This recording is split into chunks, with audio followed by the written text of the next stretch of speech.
आज हम अपनी क्लास स्टार्ट करते हैं। नेक्स्ट सेकंड डे आज अपन हर HSC का 2018 का जो 2/1/2018 में पेपर हुआ था तहसील वेलफेयर ऑफिसर का।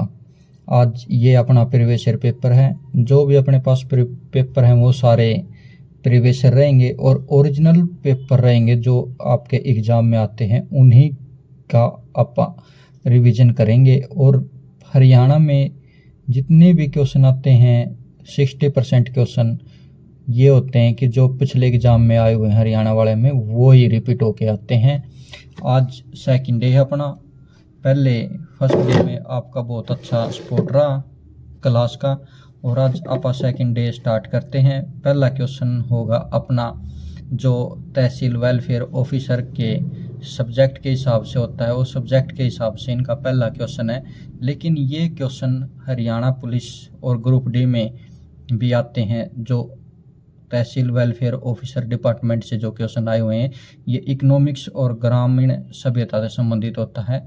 ये 1-2 क्वेश्चन पूछ लेता है हरियाणा पुलिस वाले एग्ज़ाम में और ग्रुप डी और CT मेंस एग्ज़ाम में। पहला प्रश्न है राष्ट्रीय शहरी स्वास्थ्य मिशन, इसकी फुल फॉर्म बनेगी UHM। आपके एग्ज़ाम में UHM की फुल फॉर्म भी पूछ सकता है। का उद्देश्य किसकी स्वास्थ्य आवश्यकताओं की पूर्ति है? शहरी गरीब की।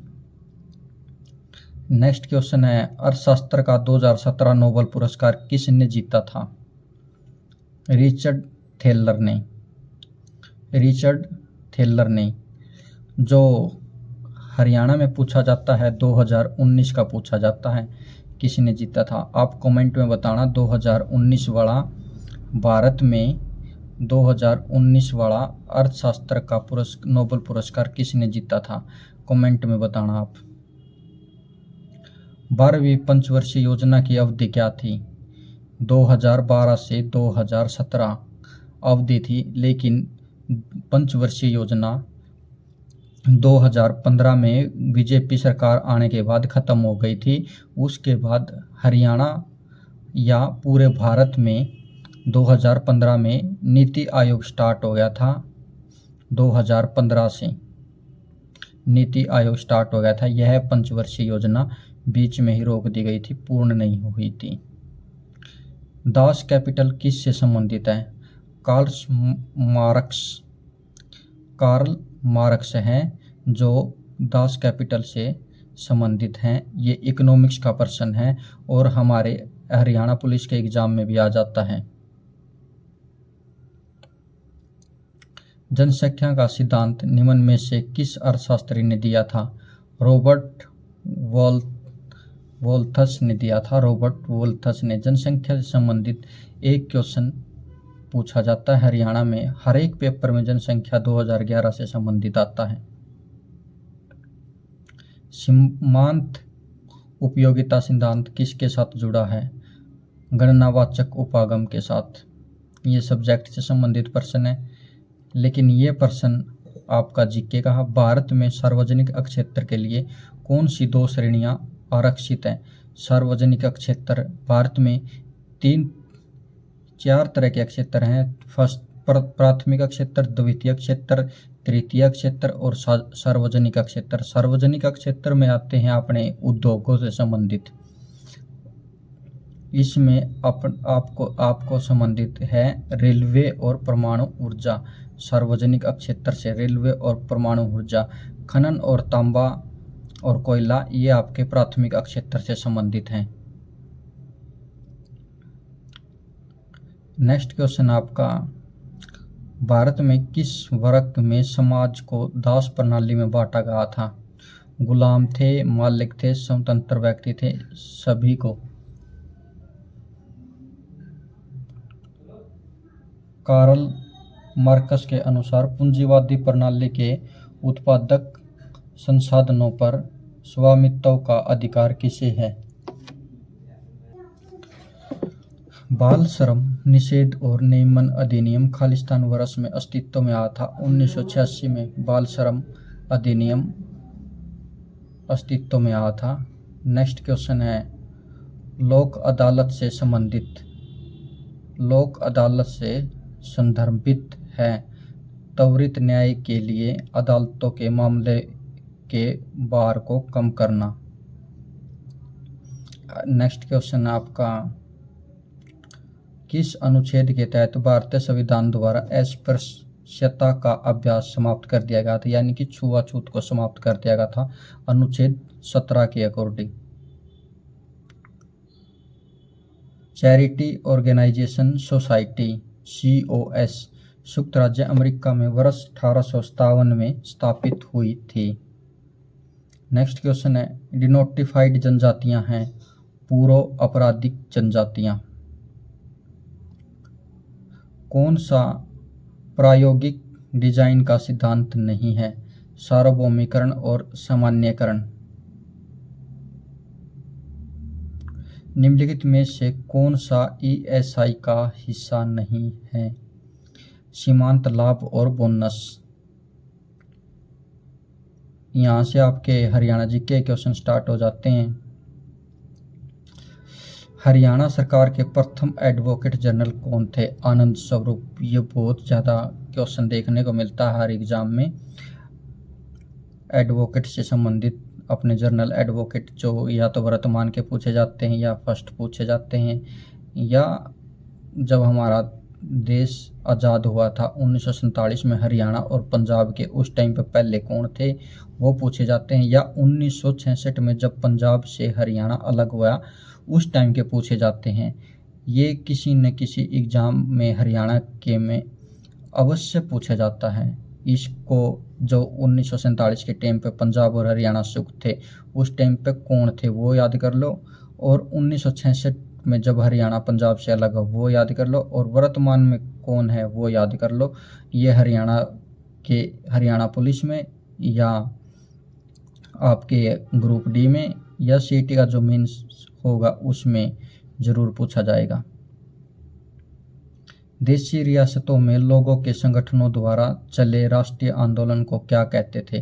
प्रजामंडल आंदोलन कहा जाता था। आदिबद्री का संबंध किस पवित्र नदी से है? सरस्वती नदी से। हरियाणा का सबसे लंबे समय तक राज्यपाल कौन रहा था? श्री वीरेंद्र नारायण चक्रवर्ती रहे थे, ये दूसरे नंबर के थे, और पहले हरियाणा के पुरुष राज्यपाल थे और हरियाणा के दूसरे नंबर के राज्यपाल थे, लेकिन पुरुष ये पहले थे। अर्जुन पुरस्कार विजेता विनेश फोगाट किस खेल से संबंधित है? कुश्ती से। विनेश फोगाट से बहुत ज़्यादा प्रश्न पूछे जाते हैं। वर्तमान में विनेश फोगाट जुलाना हल्का से MLA है और कांग्रेस पार्टी से हैं, लेकिन अभी लास्ट जो हमारे ओलंपिक गेम हुए हैं उसमें 10 ग्राम भार वर्ग में उनको बाहर कर दिया गया था, बहुत विवाद चला था, ये चीज़ भी याद रखें।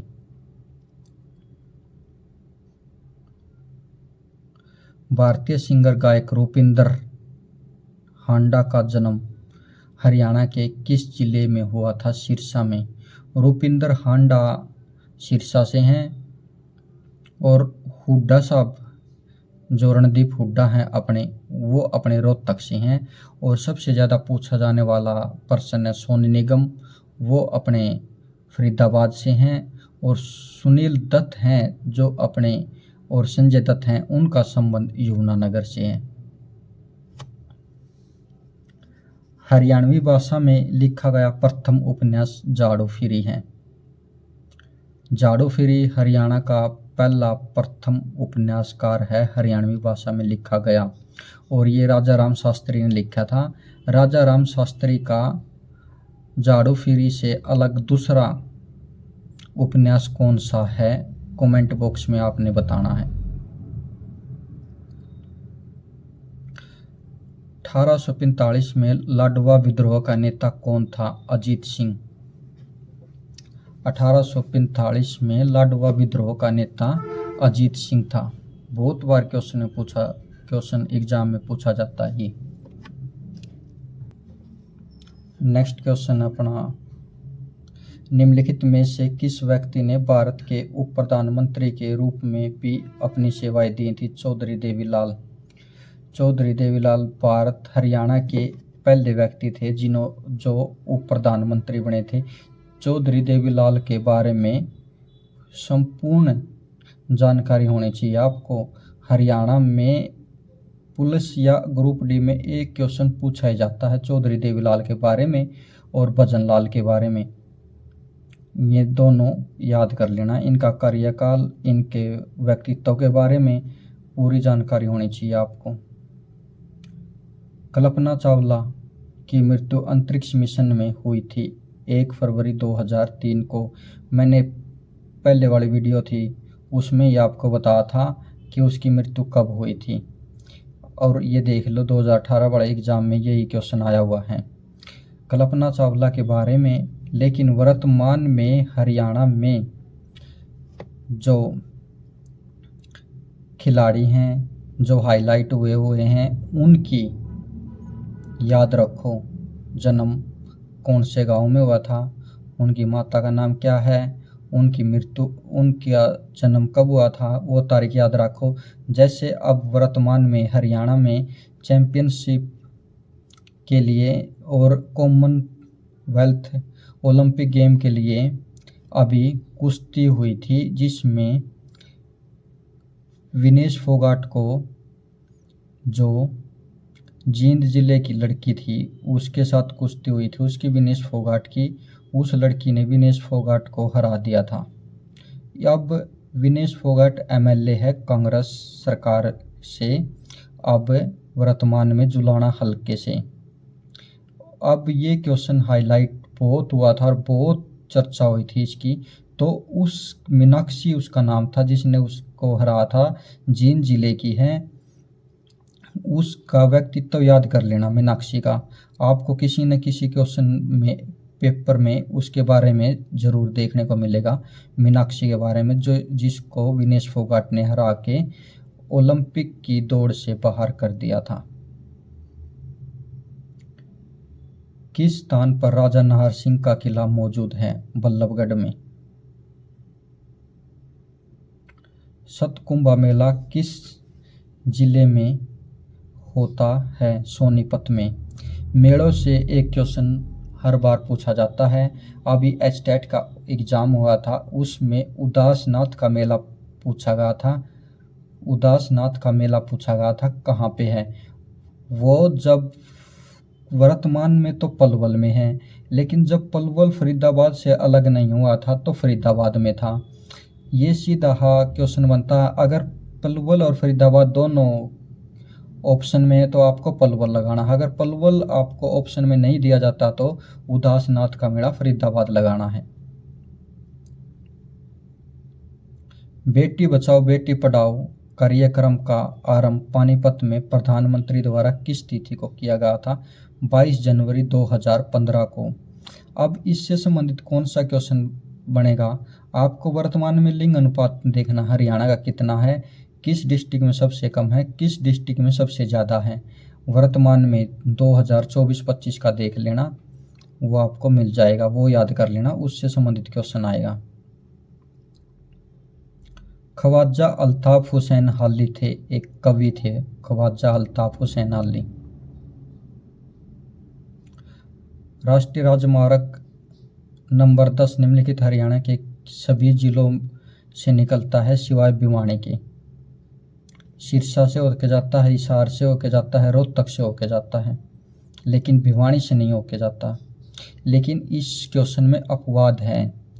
जो भिवानी में मुंडाल डिस्ट्रिक्ट मुंडाल पड़ता है वो भिवानी में पड़ता है, और ये भिवानी के मुंडाल के ऊपर से होके हिसार जाता है। रोहतक से हिसार जब जाता है तो बीच में मुंडाल आता है, और मुंडाल भिवानी में पड़ता है, और ये मुंडाल से होके जाता है। लेकिन इसका क्वेश्चन भिवानी मानना हुआ है अभी भी, ये आप ध्यान रखना। NH10 है जो ये भिवानी में है। इस पे एक फिल्म भी बनी हुई है NH10, उसमें आपको ये पूछ लेगा कौन एक्टर थी, एक्ट्रेस कौन थी। एक्ट्रेस थी अनुष्का शर्मा। NH10 में अनुष्का शर्मा इसमें एक्टर थी। NH फिल्म जो इसी हाईवे पे बनाई गई है। हरियाणा सरकार में कानून और वैधानिक मंत्रालय किसे सौंपा गया है? कैप्टन अभिमन्यु को। जब कैप्टन अभिमन्यु 2018 में वित्त मंत्री थे उस टाइम की बात है ये, लेकिन वर्तमान में आपको याद रखना है किस मंत्री को कौन सा विभाग मिला हुआ है, ये जरूर याद रखना। और नायब सिंह सैनी है जो अपने, उसके जरूर याद रखना। जैसे CIA डिपार्टमेंट हो गया और गृह मंत्रालय हो गया, वित्त मंत्रालय हो गया, ये जो से मेन डिपार्टमेंट है ये उनके पास हैं, वो जरूर याद रखना। नायब सैनी के जरूर याद रख लेना। और परिवहन मंत्रालय हो गया, ऊर्जा मंत्रालय हो गया, बिजली विभाग हो गया, ये डिपार्टमेंट अपने अनिल विज के पास हैं, ये भी याद रख लेना। Haryana dairy development cooperative federation limited की स्थापना किस वर्ष हुई थी? 1973 को। सन 1916 में चौधरी छोटू राम ने निम्न में से किस उर्दू साप्ताहिक पत्रिका का प्रकाशन शुरू किया था? जाट गजट का। हरियाणा के नूंह जिले की स्थापना की तारीख है 4 अप्रैल 2005 को। चौधरी ओम प्रकाश चौटाला जी ने इसका नामकरण किया था। इसका नाम उपनाम क्या था? नूंह से पहले जब चौधरी ओम प्रकाश चौटाला जी ने इसका नामकरण किया उस टाइम पे इसका नाम क्या था? कमेंट बॉक्स में बताना। इस जिले की स्थापना करने की घोषणा चौधरी ओम प्रकाश चौटाला ने की थी, लेकिन ये संपूर्ण लागू या बना था कांग्रेस सरकार में जाके। हरियाणा के मुख्यमंत्री मनोहर लाल खट्टर ने 4 अगस्त 2015 को चंडीगढ़ में कौन सी योजना शुरू की थी? थारी पेंशन थारे पास। इसका मतलब था कि थारी पेंशन थारे पास, यानी कि बैंकों में ऑनलाइन पेंशन आना स्टार्ट हो गई थी। नहीं तो गांव की चौपालों में ऑफलाइन पेंशन बंटती थी। लेकिन मनोहर सरकार आने के बाद, खट्टर को CM बनाने के बाद बीजेपी सरकार ने सभी की पेंशन बायोमेट्रिक से खातों में आया करती थी और बैंकों से निकलवानी पड़ी थी। इन्होंने स्टार्ट करी थी सबसे पहले। हरियाणा का प्रथम मात्र महिला विश्वविद्यालय किसके नाम से रखा गया है? भगत फूल सिंह के नाम से, सोनीपत में पड़ता है। मिस वर्ल्ड 2017 प्रतियोगिता का रनअप कौन था? एंड्री मिर्जा और स्टेफनी हिल दोनों थी।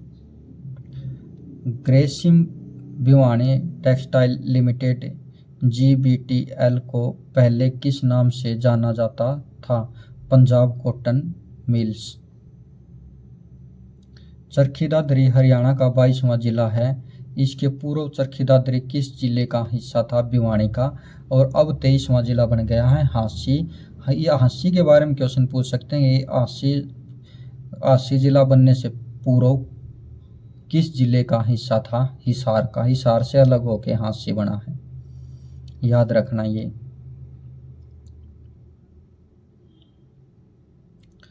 अम्बाड़ा विभाग समाप्त किया गया, तत्पश्चात उसे सन 1886 में उसे दिल्ली विभाग से सम्मिलित किया गया था। कब? 1886 में।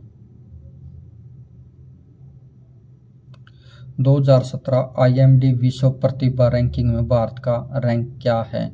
51वां। अब वर्तमान की पूछ सकता है या 23-24 की पूछ सकता है। गोबर गैस में मुख्य रूप से मीथेन है। आपको पूछ सकता है गोबर गैस में कौन सी गैस होती है? मीथेन। मीथेन गैस से कैसी सुगंध आती है? सड़ी हुई मछली जैसी सुगंध आती है। और मीथेन गैस पाई कहाँ जाती है? जो अपने धान के जीरी के खेत होते हैं उनमें से मीथेन गैस की बांस आती है और मीथेन गैस पाई जाती है। और जिनसे अपने जुगाड़ी करने वाले पशु होते हैं उनसे मीथेन गैस आती है।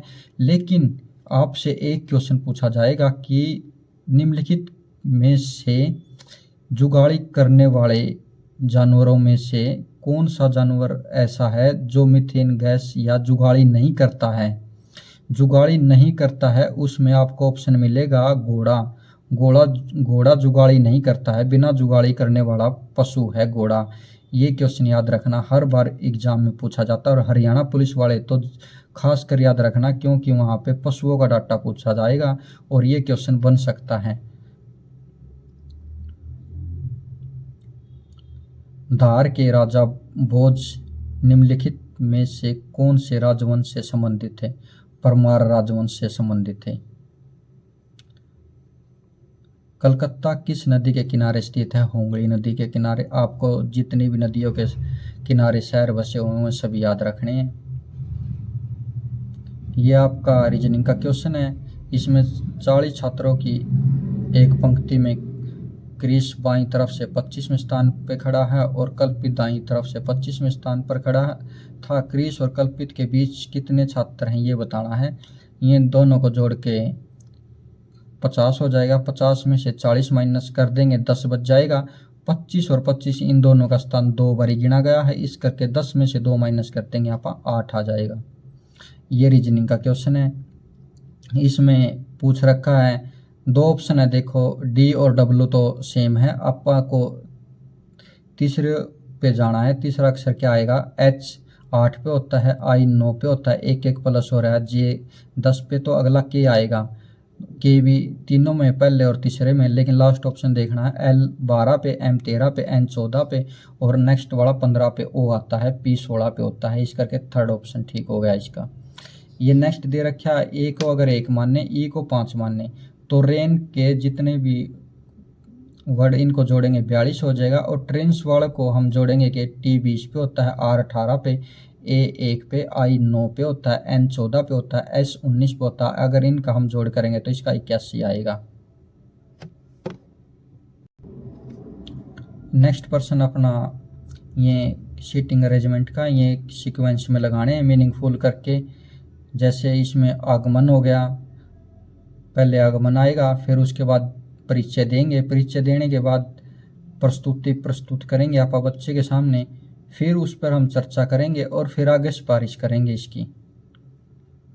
इसमें पूछ लिया, ये मैथ का क्वेश्चन है, इसमें औसत पूछा है।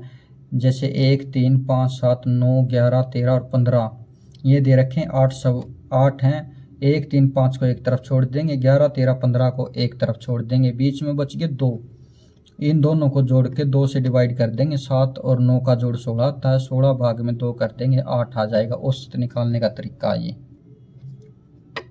नेक्स्ट क्वेश्चन अपना 6/7 माइनस में 3/4 का मान क्या होगा? 6, 7 और 4 का लघुत्तम हो जाएगा अपना 28। 28 को 7 से डिवाइड करेंगे 4, 6 चौका 24 हो जाएगा, 6 से डिवाइड हो जाएगा। माइनस अगर 4 को 7 से डिवाइड करेंगे अपना आ जाएगा 7, 7 को 3 से भाग करेंगे 21, 24 माइनस 21 करेंगे तो ऊपर आ जाएगा 3 और नीचे था 28, तो 3/28 इसका आंसर आ जाएगा। रिफ्लेक्स आर्क का एकीकरण केंद्र किस है? मेरुरज्जु। रिफ्लेक्स आर्क का एकीकरण केंद्र है मेरुरज्जु। आंखों में प्रवेश करने वाली प्रकाश की मात्रा को खालिस्तान द्वारा नियंत्रित किया जाता है। किसके द्वारा नियंत्रित किया जाता है? रेटिना के द्वारा। और इसमें जो अपना आकार बनता है, आँख में वस्तु का आकार बनता है वो कॉर्निया पे बनता है। आपको बताना कि आइरिस क्या काम करता है, कमेंट बॉक्स में बताना आपको आइरिस आँख में क्या काम करता है। अपने आगे हो जाएगी इंग्लिश के क्वेश्चन स्टार्ट। इंग्लिश में देखना, जितने भी 2018 से लेकर 2025 तक या 16 से लेकर 2025 तक जितने भी क्वेश्चन हैं उसमें जो आपके इंग्लिश के क्वेश्चन पूछे गए हैं, हर एक क्वेश्चन पेपर में आपको इंग्लिश में एक आर्टिकल का क्वेश्चन ज़रूर मिलेगा और एक प्रीपोजिशन का। इस करके जिस भी नेक्स्ट एग्ज़ाम में अब हरियाणा में इंग्लिश आए तो आर्टिकल और प्रीपोजिशन तो आपको करने ही करने हैं अच्छे से। इसमें पूछा गया, mister Patel speaks Khalistan French language दे रखी है। लैंग्वेज और पहले वाले मैंने आपको बताया था कि गेम और लैंग्वेज से संबंधित कोई भी आ जाए तो ऑप्शन के बाद नाम आ जाए ना गेम का या लैंग्वेज का, तो उसके साथ कोई आर्टिकल नहीं लगता, तो इसमें नो आर्टिकल आएगा। नेक्स्ट क्वेश्चन आपको बता दें कि प्रीपोजिशन का। इसमें प्रीपोजिशन पूछ रखी है, इसमें बिसाइड्स आएगी, his parents, his wife and his relative where also parent, इसमें बिसाइड आएगा। नेक्स्ट क्वेश्चन देखो, वन वर्ड सब्स्टिट्यूशन पूछ रखा है इसमें। Khalistan is a vigorous companion for the political, social और रिलीजियस चेंज, क्रूसेड्स। नेक्स्ट पूछ लिया इसमें आपसे मीनिंग पूछ लिया इसका, टू द वर्ड, इसका आपको मीनिंग बताना है। अलूफ का क्या होता है? स्टीफ। नेक्स्ट वाला अपोजिट पूछ लिया इसका, मैनिएचर का होगा टिटैनिक, टिटैनिक मैनिएचर का। और हिंदी स्टार्ट हो गई है। अब हिंदी में ये देखना कि एक क्वेश्चन जरूर पूछा जाता है आपसे संधि विच्छेद का। संधि विच्छेद और समास बहुत अच्छे से याद कर लेना अगर किसी एग्जाम में हरियाणा वाले में हिंदी आती है तो। जैसे ग्रुप डी वाला हो गया, संधि का और समास का अच्छे से याद कर लेना। अन्वेषण का संधि विच्छेद है अनुजमा एषण। अध्ययन शब्द में उपसर्ग लगा है अधि। निम्न में से कौन सा द्विगु समास का उदाहरण नहीं है? त्रिनेत्र, त्रिनेत्र, तीन है नेत्र जिसके, इसमें आएगा द्वंद्व समास। निम्न में से किस शब्द की वर्तनी सही है? वाल्मीकि शब्द की वर्तनी सही है। आपका लास्ट क्वेश्चन है, निम्न में से किस मुहावरे का अर्थ होता है डर कर भाग जाना, डूब कर, धूम दबाकर भागना? इसका ये आंसर आएगा। आप कमेंट करके ये बताना कि आपको कैसा लगा, ये कंटिन्यू सीरीज रखनी चाहिए या नहीं रखनी चाहिए, आपको इसका लाभ हो रहा है या नहीं हो रहा, क्या इसमें और कुछ ऐड करना चाहिए या नहीं करना चाहिए, कमेंट में ज़रूर बताना। और ये बताना कि आपको इसका कितना फ़ायदा मिल रहा है। आप हरियाणा पुलिस की तैयारी कर रहे हैं, ग्रुप डी की तैयारी कर रहे हैं, अच्छे से रिव्यू देना और शेयर करना, वीडियो को लाइक करना, सब्सक्राइब करवाना चैनल को अच्छे से। ऐसे ही आपको कंटिन्यू टारगेट मिलेंगे और अच्छे तरीके से प्रिपरेशन करवाएंगे। हिस्ट्री की आपको मैं कंप्लीट तैयारी करवाऊंगा, हिस्ट्री की और ज्योग्राफी की और पॉलिटिकल साइंस की आपको ऐसे ही PDF के रूप में पूरी कंप्लीट नोट्स की तैयारी करवा दूंगा। अगर आप साथ देंगे तो चैनल को सब्सक्राइब कर देना, लाइक कर देना। धन्यवाद। जय हिंद, जय हरियाणा।